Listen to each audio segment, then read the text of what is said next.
جو قومیں تاریخ سے سبق نہیں سیکھتی ان کا جغرافیہ تبدیل ہو جاتا ہے۔ پاکستان کا جغرافیہ 1971 میں بدل گیا تھا کیونکہ پاکستان کی حکمران اشرافیہ تاریخ سے سبق سیکھنے کے لیے تیار نہ تھی۔ 1971 میں پاکستان کا وہ حصہ بنگلہ دیش بن گیا جہاں سے تحریک پاکستان کا آغاز ہوا تھا اور جہاں آل انڈیا مسلم لیگ نے جنم لیا تھا۔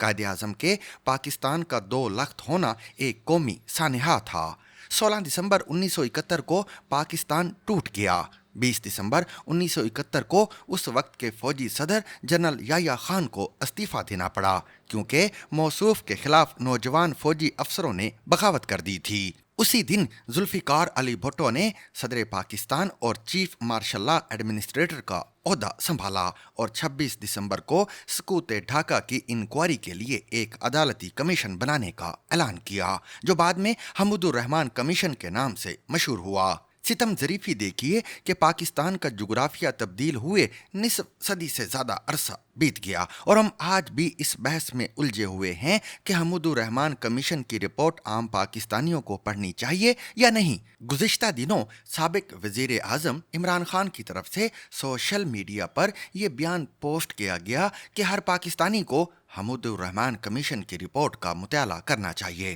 اور جاننا چاہیے کہ اصل غدار کون تھا، جنرل یحییٰ خان یا شیخ مجیب الرحمن۔ اس بیان کو شہباز شریف حکومت نے غداری قرار دے دیا، جس پر تحریک انصاف کے کچھ رہنماؤں نے دفاعی پوزیشن اختیار کرتے ہوئے کہا کہ عمران خان تو جیل میں ہیں، وہ اس بیان کے ذمہ دار نہیں، لیکن عمران خان نے جیل سے پیغام بھیجا کہ وہ اس بیان کی ذمہ داری قبول کرتے ہیں۔ سابق صدر عارف علوی بھی عمران خان کے دفاع میں سامنے آ گئے اور بیان دیا کہ حمود الرحمن کمیشن کی رپورٹ پڑھنا یا پڑھانا کوئی غداری نہیں۔ ایف آئی اے نے عمران خان کے اس بیان کی انکوائری شروع کر دی ہے اور شیخ مجیب الرحمن کی حمایت کے الزام میں ان پر غداری کا مقدمہ بنانے کی تیاریاں نظر آتی ہیں۔ حکومت کا الزام ہے کہ عمران خان نے شیخ مجیب اور جنرل یحییٰ خان کا تقابل کر کے دراصل پاکستانی فوج کو بدنام کرنے کی کوشش کی ہے۔ مسلم لیگ نون کی قیادت بھول گئی کہ ماضی میں وہ بھی شیخ مجیب الرحمن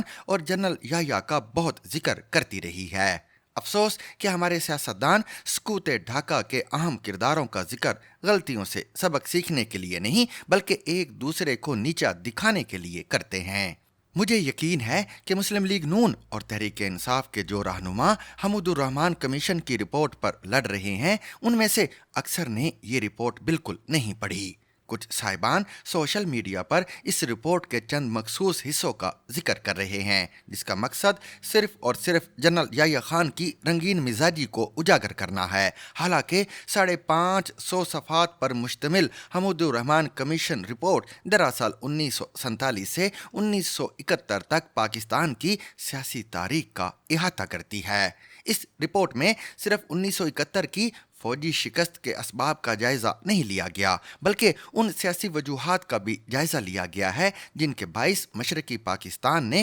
مغربی پاکستان کے خلاف بغاوت کر دی۔ جو صاحبان حمود الرحمن کمیشن کی رپورٹ پڑھنے کی ترغیب کو غداری قرار دے رہے ہیں انہیں شاید معلوم نہیں کہ یہ رپورٹ 3 حاضر سروس جج صاحبان نے لکھی تھی۔ حمود الرحمن کمیشن کے سربراہ chief justice of Pakistan justice Hamood Rahman تھے۔ کمیشن میں لاہور ہائی کورٹ کے چیف جسٹس انوار الحق اور سندھ ہائی کورٹ کے چیف جسٹس طفیل علی عبد الرحمن بھی شامل تھے۔ اس کمیشن نے 57 اجلاس منعقد کیے، آرمی، ایئر فورس اور نیوی کے 213 افسران پر جرح کی، درجنوں سیاستدانوں، بیوروکریٹس اور صحافیوں کے بیانات قلم بند کرنے کے علاوہ اہم سرکاری و فوجی دستاویزات کا مطالعہ کیا۔ حکومت پاکستان کے تمام اداروں باشمول GHQ نے اس کمیشن کے ساتھ بھرپور تعاون کیا، لیکن جب کمیشن کی رپورٹ حکومت کو بھجوائی گئی تو فوجی قیادت نے اس وقت کے وزیر اعظم ذوالفقار علی بھٹو سے گزارش کی کہ فی الحال اس رپورٹ کو منظر عام پر نہ لایا جائے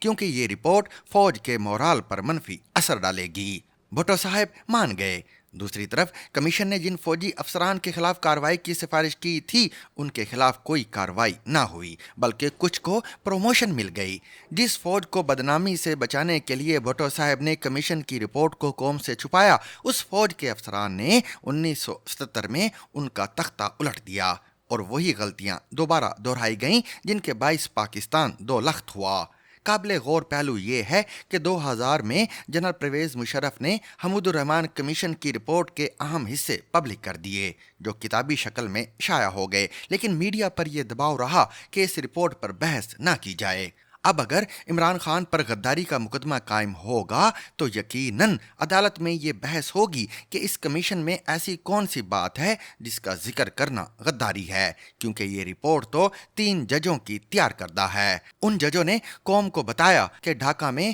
ایسٹرن کمانڈ کے سربراہ جنرل امیر عبداللہ نیازی کو سرنڈر کرنے کا نہیں بلکہ سیز فائر کا حکم دیا گیا تھا، لیکن اس نے نہ صرف سرنڈر کر دیا بلکہ اپنی فوج کو دشمن کی فوج کے افسران کو سلامی دینے کا حکم بھی دیا، حالانکہ وہ مزید 2 ہفتے تک ڈھاکہ کا دفاع کر سکتا تھا۔ کمیشن نے جنرل یحییٰ، جنرل عبدالحمید، جنرل پیر زادہ، جنرل گل حسن، جنرل غلام عمر اور جنرل مٹھا کے خلاف جنرل ایوب کی حکومت کے خلاف سازش اور پھر 1970 کے انتخابات میں اکثریت حاصل کرنے والی جماعت کو اقتدار نہ سونپنے کے الزام میں کارروائی کی سفارش کی، لیکن گل حسن کو فوج کا سربراہ بنا دیا گیا۔ یہ پہلو بھی اہم ہے کہ کمیشن نے کچھ اعلیٰ فوجی افسران کے خلاف کارروائی پر زور تو دیا، لیکن مشرقی پاکستان میں اپنی فوج کے جوانوں اور نوجوان افسران کی بہادری کا بھی ذکر کیا، جس کی گواہی بھارتی فوج کے ایک اعلیٰ افسر لیفٹیننٹ جنرل JFR جیکب نے